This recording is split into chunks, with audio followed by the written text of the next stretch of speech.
యాదాద్రి భువనగిరి జిల్లా చౌటుప్పల్ మండలం పతంగి toll plaza వద్ద అక్రమంగా తరలిస్తున్న 3.5 కిలోల బంగారాన్ని డైరెక్టర్ ఆఫ్ రెవెన్యూ ఎన్ఫోర్స్మెంట్ అధికారులు పట్టుకున్నారు. చెన్నై నుండి బీదర్కు మారుతి సుజుకి కారులో హ్యాండ్ బ్రేక్ కింద సపరేట్ స్థావరంను ఏర్పాటు చేసుకొని నిందితులు బంగారాన్ని తరలిస్తున్నారు. విశ్వసనీయ సమాచారంతో పతంగి టోల్ ప్లాజా వద్ద కారును తనిఖీ చేసి అధికారులు పట్టుకున్నారు.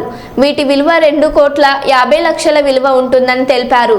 ముగ్గురు నిందితులను అరెస్ట్ చేసి వారి వద్ద నుండి 3.5 కిలోల బంగారం, మారుతి కారును స్వాధీనపరుచుకున్నారు.